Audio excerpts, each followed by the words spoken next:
Rain doesn't always fall from the sky. Asterisk sometimes. It falls from people. That day it came from both. The cemetery was drowning. Mud swallowed expensive shoes.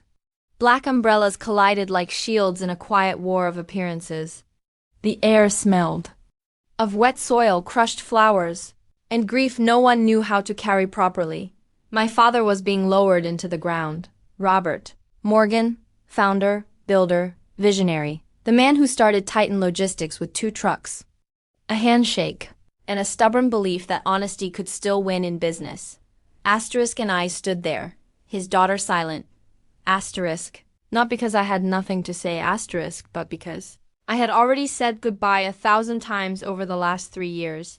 Asterisk in hospital rooms at 3 a.m. while cancer hollowed him out slowly, cruelly. Patiently. This funeral wasn't closure. It was paperwork. People came up to me one by one. I'm so sorry for your loss. Asterisk, he was a great man. Asterisk, he built something incredible.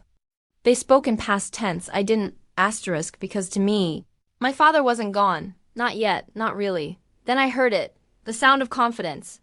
Asterisk, unearned confidence always has a certain tone, loud.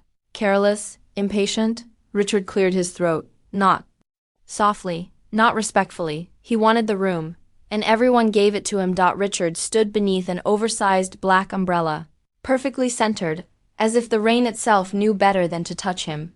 His suit was tailored, his shoes spotless, his expression triumphant. This man was smiling at a funeral. Not a nervous smile, not a coping smile, a victory smile. Asterisk, he adjusted his cufflinks and spoke as if he were announcing quarterly profits. Not standing over his father-in-law's grave. Asterisk, well, he said, since Robert is no longer with us. That sentence alone should have been illegal. It's only appropriate that we establish clarity. My stomach tightened. He continued. Asterisk, I'll be assuming full control of Titan Logistics, effective immediately. A pause. Let it land. Asterisk, $500 million in assets. Board authority, executive control. Asterisk murmurs spread through the crowd, some impressed, some shocked, most relieved they weren't the target. Then his eyes found me, and he smiled wider. And you, Morgan? He reached into his pocket, pulled out something small, insignificant. He flicked his wrist. Asterisk, the keys flew through the air and hit my palm with a sharp, metallic sting. Old, rusty, jagged. They smelled like oil.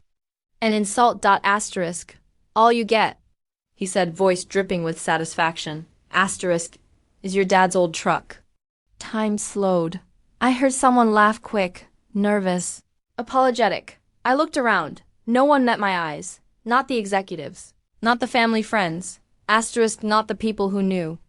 I had been running operations for years, and not my sister, Samantha, stood beside Richard, silent, eyes down, hands folded.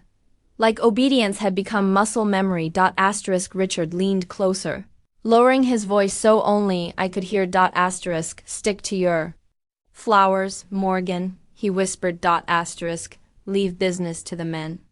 Something inside my chest didn't break. It crystallized. I didn't shout. I didn't cry. I didn't defend myself. Because defending yourself against someone like Richard is exactly what they want. I closed my fingers around the keys. The metal dug into my skin. Good. Pain keeps you prison. Asterisk, then I turned around. And I walked away. Not fast. Not slow. Controlled. Each step deliberate. Each step final. Asterisk, I didn't look back at the empire I helped build. Asterisk, I didn't look back at my sister. Asterisk, I walked straight toward the truck. Asterisk, it waited at the edge of the estate driveway like an embarrassment no one wanted to acknowledge. Old, boxy, forgotten. The paint had faded to a dull gray-green, rust blooming along the seams like disease. The tires sagged under the weight of neglect. Richard had chosen it perfectly. To him, this wasn't inheritance. It was humiliation. I opened the door. The hinge screamed. Inside, the smell hit me like a punch. Peppermint gum. Stale tobacco. My father. The scent wasn't gentle. It was invasive. It wrapped around my throat, my lungs, my memories. I sat down.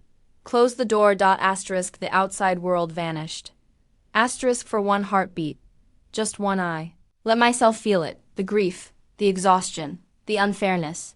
I pressed my forehead against the steering wheel and wanted to disappear inside that moment. Asterisk.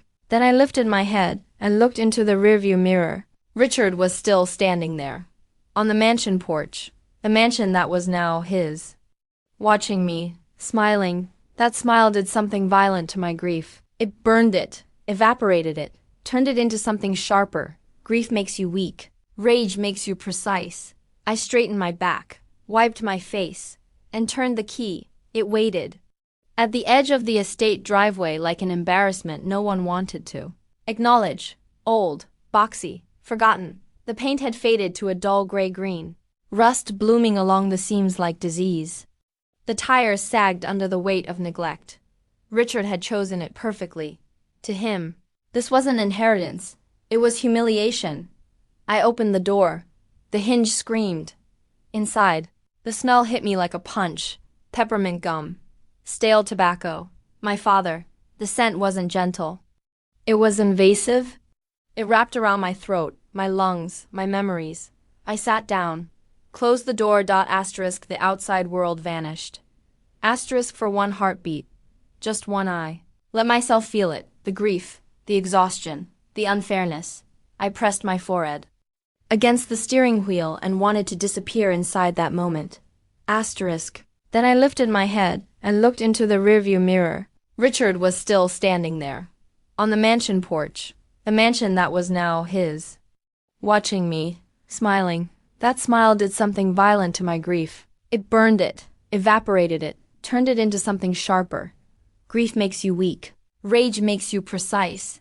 I straightened my back, wiped my face, and turned the key, the engine. Coughed. Once, twice. Like an old man refusing to give in. Then it roared to life loud. Defiant. Rattling like it had something to prove. Asterisk. I wrapped my hand around the heavy deer stick. Pulled forward. Gravel crunched beneath the tires as I drove away from the estate. From the mansion. From Richard. I didn't look back. As the road curved away, memories surfaced uninvited. Asterisk for 3 years. While cancer ate my father alive. I was there, not Richard. Me. Asterisk. I changed. 4 bags. Adjusted morphine drips. Held his hand when the pain made him forget his own name. Richard was busy. Golf. Courses, networking dinners, PowerPoint presentations about future growth. Managing the company into stagnation while waiting for the old man to die. He thought sickness meant blindness. Asterisk. He was wrong. My father saw everything. I was halfway down the coastal road when the dashboard flickered. Asterisk. The radio crackled with static. The digital clock blinked. 12 o'clock. Then the center console screen lit up. Not factory installed. Not original. Asterisk. A modern GPS unit. Clumsily retrofitted into the dash. It beeped. Once. Asterisk. A destination appeared. No address. No street name. Asterisk. Just 2 words glowing softly in green. Point Z. My heart stuttered. Asterisk. And then clear as if he were sitting beside me, I heard my father's voice. Asterisk. Drive carefully, Mo. Asterisk. You know the way. Cold ran down my spine. This wasn't nostalgia. This wasn't coincidence. This was planning. Asterisk. I tightened my grip on the wheel. Didn't turn toward my apartment. Didn't hesitate. I turned toward the coast. Because the funeral wasn't the end. Asterisk. It was the opening move. The road narrowed as the estate disappeared behind me. The polished asphalt gave way to cracked pavement. Then gravel. Then something that barely qualified as a road at all. The tires hummed low and uneven, each vibration traveling up through the steering wheel and into my bones. Asterisk. The ocean appeared on my left, violent, restless, slate gray. It didn't comfort me. It mirrored me. Asterisk. The GPS screen pulsed softly. The green letters unwavering. Point Z. No countdown. No distance marker. No explanation. Just certainty. I hadn't driven this road in years, but my hands knew it. My body remembered before my mind did. Muscle memory is a strange thing. It stores truths we pretend to forget. Asterisk the gravel path carved itself along the cliffside like a scar, hugging the edge where one mistake meant vanishing into the sea. Wind slammed into the truck, rocking it hard enough to make the loose panels rattle. Good. Let it rattle. Everything else already was. As the truck crawled forward. Images surfaced uninvited. My father, younger, stronger. Asterisk standing beside this same cliff 40 years ago, pointing out toward the horizon. Asterisk this place, he'd said once, is where you come when you don't want anyone watching. I hadn't understood then. I did now. Asterisk the structure emerged slowly through the rain. Asterisk a silhouette at first, tall, skeletal. A finger of concrete pointing accusingly at the sky. Asterisk the old lighthouse warehouse, decommissioned, abandoned, forgotten. The paint had peeled back to bare metal in long, jagged strips. Rust bloomed everywhere, aggressive and unapologetic. The Titan Logistics logo, once bold and proud, was now little more than a ghost, barely visible beneath decades of neglect. To anyone else, it was a ruin. To Richard, just another non-performing legacy asset waiting to be liquidated, too. It was the only place he never went. Too dirty. Too quiet. Too beneath him. Asterisk I pulled the truck up to the rusted bay doors and killed the engine. Asterisk. Silence dropped instantly, thick and heavy. No traffic. No voices. Asterisk just wind forcing itself through cracks in the metal siding. Whistling like something alive. I sat there for a moment, hands still on the wheel. This was the moment. Asterisk if I walked inside. There was no going back to ignorance. Asterisk I reached into the glove box and pulled out a flashlight. Asterisk as I stepped out of the truck. The rain soaked into my jacket immediately. The ground beneath my boots was uneven, slick with moss and salt. The keys Richard had thrown at me dangled from my fingers. As I lifted them, I noticed something I hadn't before. There was a second key, smaller, older. I walked to the padlock. On the warehouse door, the key slid in smoothly, too smoothly, like it had been waiting. Click. Asterisk. The sound echoed inside me. Asterisk I pulled the heavy steel door open, bracing myself for decay, for mold, dust, abandonment. Asterisk instead. Asterisk I smelled Earl Grey tea. I froze. That scent didn't belong to ruins. It belonged to mornings, to discipline. Asterisk. To my mother. Asterisk a single industrial work lamp glowed in the center of the massive space, casting long shadows that stretched up the walls like watchful sentinels. Asterisk and there, sitting at a folding table, perfectly composed, was my mother, Susan Morgan, the woman who had spent the entire funeral trembling, clutching a handkerchief, leaning into Richard's arm like she might collapse at any second. Asterisk that woman was gone.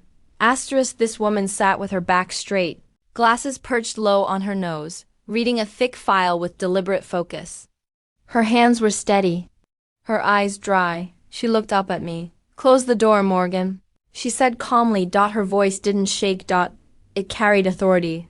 Asterisk. The voice of the woman who had balanced the books when Titan Logistics was nothing but two trucks and a dream. I stood there, rain dripping from my jacket, heart pounding. "Mom, what are you doing here?" I asked. Asterisk Richard thinks you're at the estate.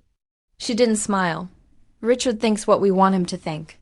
She closed the file and gestured towards something on the floor beside her.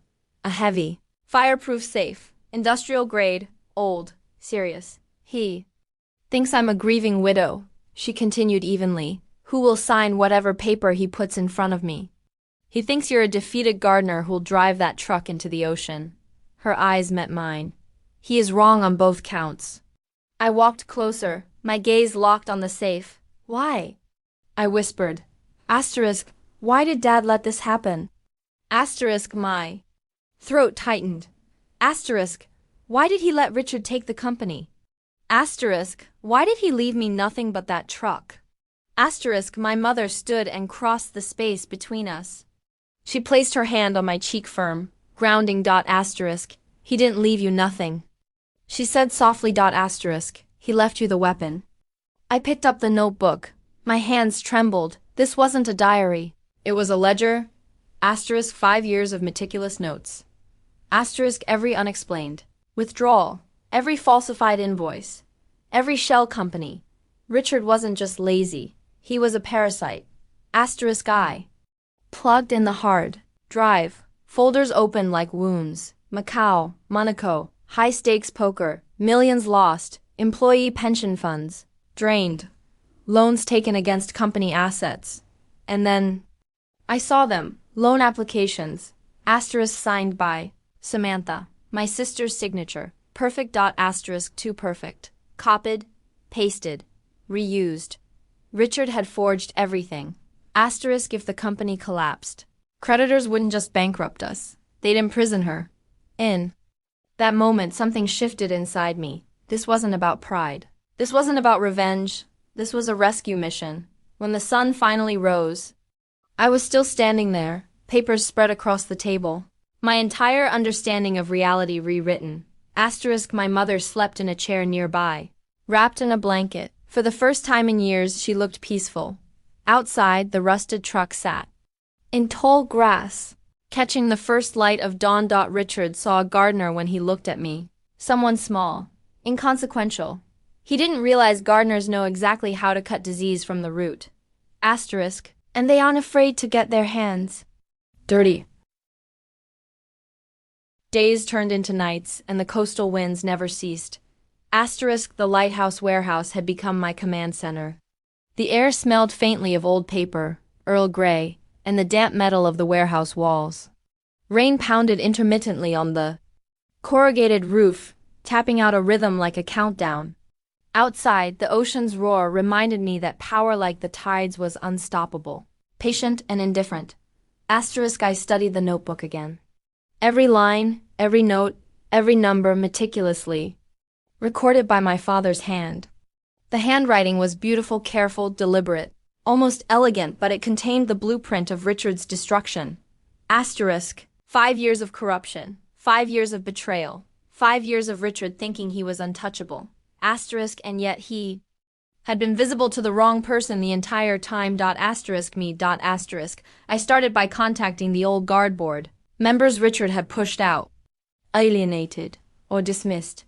Not in the shiny, sterile offices of the tower he called home. Asterisk no.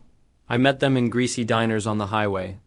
Asterisk. On park benches where pigeons stole breadcrumbs and people watched me with quiet curiosity. Asterisk at the back of my nursery among soil, flowers, and tools. I drove the rusted truck everywhere, and the truck became a symbol. Asterisk when they saw me, Morgan, Robert's daughter, driving the same vehicle her father had once used to deliver shipments, they understood. Continuity, legacy, respect. And suddenly, they remembered the empire that had existed before Richard turned Titan Logistics into his personal playground. I showed them the shadow books.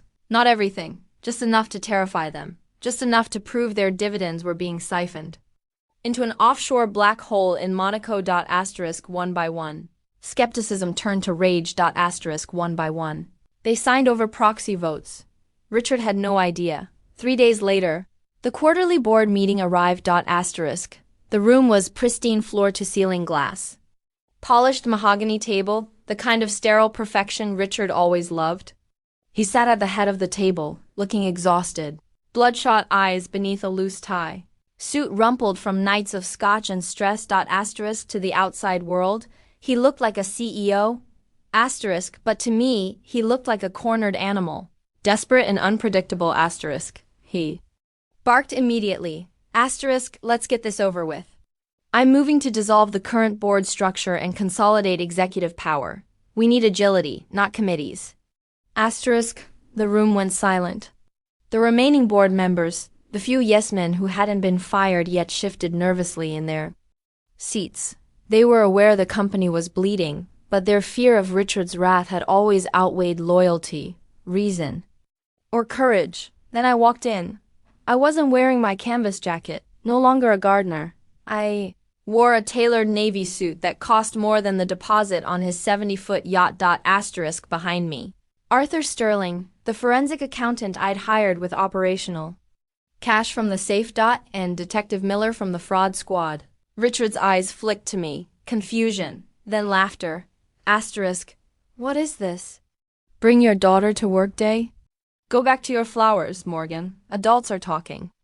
I didn't answer. I walked to the front of the room, connected my laptop to the projector, and with one click, the screen behind Richard lit up. Asterisk, a single image. 5 million Australian dollars loan application. Asterisk signed. By Samantha. Perfectly forged. Next click. The digital metadata proving it was copy-pasted from a birthday card. Asterisk. The board gasped. Richard froze. I spoke. Calm.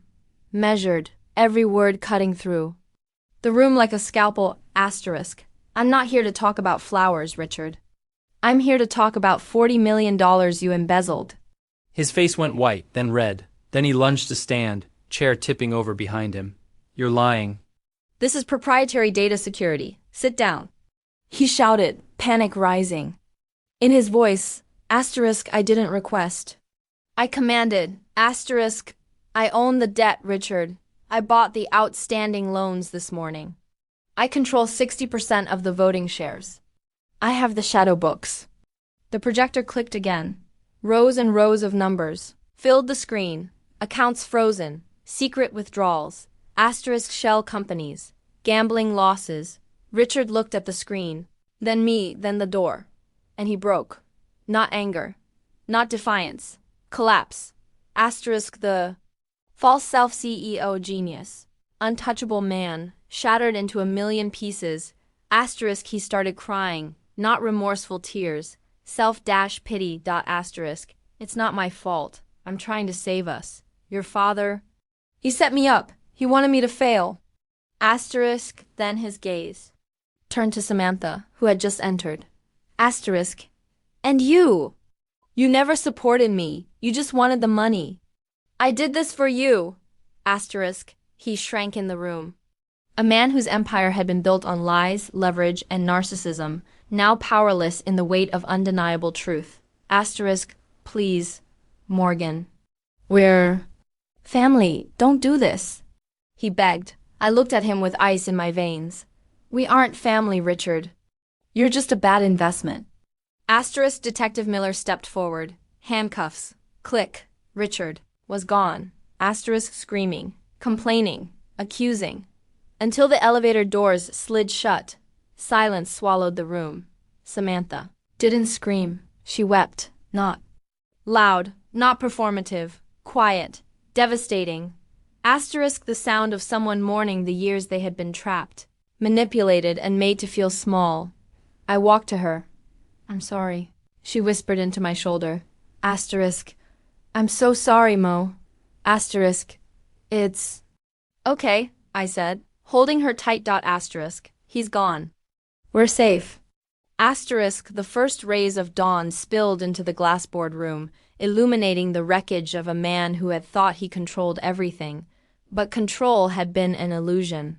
The quiet, careful, slow build of a woman and her daughter, armed with evidence, allies, and patience had brought it all crashing down. Asterisk and I realized. Victory isn't loud. It's patient. It's strategic. Asterisk. It's inevitable if you play the long game. The storm had passed. Asterisk. Not outside. The ocean still churned violently, but inside. In the warehouse and in my mind there was a quiet I had not felt in over a decade. Asterisk. Richard was gone. The board was stabilizing. Samantha was alive. Asterisk and Titan. Logistics, battered and bleeding, still had roots deep enough to survive. But I didn't rush to the corner office. I didn't celebrate in a glass tower or pour myself a glass of victory champagne. No, I went back to the truck. The rusted, jagged vehicle had sat idle through rain, wind, and doubt. Asterisk. It was my father's last gift, the Trojan horse, the hidden weapon, the symbol of patience. Asterisk. I hired a specialist. Every panel restored. Every engine part rebuilt. The body painted a deep, lustrous forest green, a color that reflected resilience, patience, and understated strength. Asterisk. The peppermint gum scent lingered, a whisper of the past, but the stale tobacco was gone. Replaced with fresh leather, with sage, with hope. Asterisk, I ran my hands along the wheel, feeling every groove, every scar. The truck no longer carried humiliation. It carried purpose. I climbed in. The glove box creaked. Asterisk inside, I found a cassette. Tape labeled, Road Trip Mix 98 asterisk. I inserted it into the deck. Static at first, then a voice, my father's voice, filled the cab. Asterisk, drive carefully, Mo. You know the way. I smiled. I was ready. The engine roared beneath me. I drove toward the coast. The wind tearing past, the ocean roaring beside me. I wasn't a gardener anymore. I was the keeper of a legacy. Asterisk, and the harvest was finally in. Asterisk, over the following months. The transformation was meticulous, deliberate, necessary. Asterisk, the company went through a painful detox. Every corrupt executive, every fraudulent account, every empty shell company was exposed, addressed, or removed. Asterisk, I didn't need the CEO chair long. I didn't crave the corner office. Asterisk, instead, I shaped the culture, the roots first, the leaves later. Arthur Sterling became CFO. Elena, my father's right hand from decades past, returned as interim president. Asterisk, Samantha filed for divorce, therapy, recovery, real smiles. Real laughter for the first time in years. Asterisk, the wounds ran deep. Emotional scars would take time. Financial fallout was brutal. But the foundation was secure. Asterisk, the legacy my father had built and almost lost to greed was safe. I returned to my work at the nursery, designing Zen gardens, pruning roses, tending soil. Each flower a meditation, each row of plants a lesson in patience and resilience. Asterisk, the rusted truck, now restored, waited in the parking lot. It was no longer a symbol of neglect. It was a monument to endurance. I climbed inside, turned the key. The engine purred. The cassette played again. My father's voice reminded me, Asterisk, you know the way. And I did. Richard had believed he controlled the company. Asterisk, he had believed. His lies, his leverage, his forged documents, and his narcissism made him untouchable. Asterisk, he had misjudged the quiet, patient gardener. Asterisk, he had underestimated the daughter who could prune, tend, and cultivate not just roses but empires. I didn't storm the castle. I played the long game. Asterisk, and the harvest was finally mine. Asterisk, I drove along the coast. Sunset painted the sky gold, violet, and crimson. Asterisk, the wind tore through the cab. The ocean roared beneath the cliffs. Asterisk, I smiled. Not triumphantly, not arrogantly. Asterisk, but with a calm, cold clarity. Asterisk, the truck, the legacy, the company, they were alive. Richard had held the keys to the castle. I held the blueprints to the foundation. Asterisk, and now I knew exactly where to plant the seeds. Asterisk, sometimes truth is not loud. Sometimes victory is quiet. Sometimes weeds are allowed to grow so they can be pulled out by the roots. I had played the long game. I had waited. I had observed. I had endured. Asterisk, and finally, I had reclaimed what was always mine. The legacy, my sister, and my father's honor. Asterisk, the rusted truck, once a symbol of humiliation, was now the crown jewel of resilience. I pressed my foot to the pedal. The engine roared. Asterisk, the coastal road stretched before me. Asterisk, and I drove toward the horizon, toward the future.